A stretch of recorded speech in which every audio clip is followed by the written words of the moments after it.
We will now hear Mr. William Gilrooney. Having been struck over the head with the saw, Albert Clitterburn could easily have drowned had you not intervened. Does that sum up your opinion, Mr. Gilrooney? Aye. You're quite sure, are you, that it was George Clitterburn you saw deal the blow?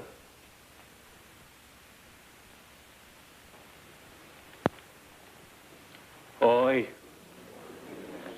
Having met to inquire into the violent deaths of Marjorie, Victoria, Albert, Edith, and Sir Henry Clitterburn, and having established, if you are of the opinion, on the basis of the various evidence and sworn testimony you've heard here, that these deaths were indeed violent and malicious, then you may now, among you, taking into consideration all additional pertinent evidence, come to one of two possible conclusions. A verdict against a person or persons unknown, not here present, or be forced to a verdict against a person or persons known present in this room. To be then remanded into custody for trial at the next assizes of this county. May I ask a question? Does that mean you want to have George tried for murder? Well, yes, as a matter of fact, it does. Oh, you mustn't do that. Aunt Alice, please. This inquiry has been concluded, Miss Clitterburn. I'm afraid. I've been listening very carefully, I think. I am so sorry, Edward. It was very clever of you. You've explained it all most clearly, but you see, you've got everything quite backwards, you know. George wasn't trying to kill anyone at all. It was Henry who was trying to kill George. Good heavens, Alice, you can't mean that. Oh, yes, he was. Miss Clitterburn.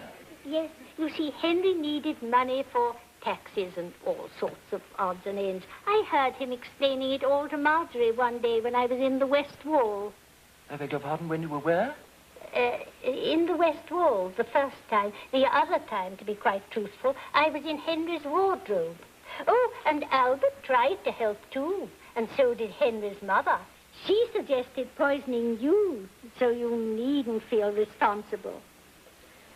Henry got very discouraged. You know how it is when nothing seems to go right. All sorts of little accidents. Now, just a moment, Miss Clitterburn. If you were so sure of this, why didn't you tell the police? Tell the police? Oh, I couldn't do that. I wasn't supposed to know about it, really. And besides, since there's never been the slightest breath of scandal about the family, I decided it would be very much better not to tell anyone anything at all about what Henry was trying to do. Sir, Mr. Gilrooney here seems to have remembered something that may support Miss Clitterburn's testimony. All right, one at a time. This is very irregular. But surely, knowing his life was in danger, didn't you at least warn him? George? Oh, I didn't want to upset George. Not on his first trip to England in 30 years. He was having such a good time.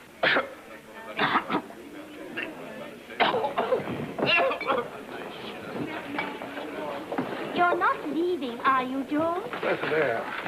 You don't mean that Henry was really as desperate as all that? There was nothing else he could do. There wasn't anything more he could sell, and oh, I don't know how much is due in taxes next month. Good heavens, I didn't realize. All he had to do was ask. I could have tided him over. Why didn't he say something? He didn't want to impose on you, George. I'm sure that was why. You see, Henry always had a great sense of responsibility. He wanted to do it his way. You won't go too far, will you, sir? The coroner's called for an adjournment.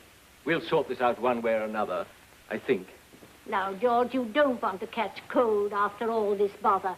You come in and have one of those nice Martins or whatever it is you like to drink. It'll do you good. Before we go any further, lest you forget, Noel Hood, Athene Seiler, Kenneth Fortescue, yes, Wendy Hiller, Anthony Newley. Just a moment. Trevor Reed, Cyril Luckham,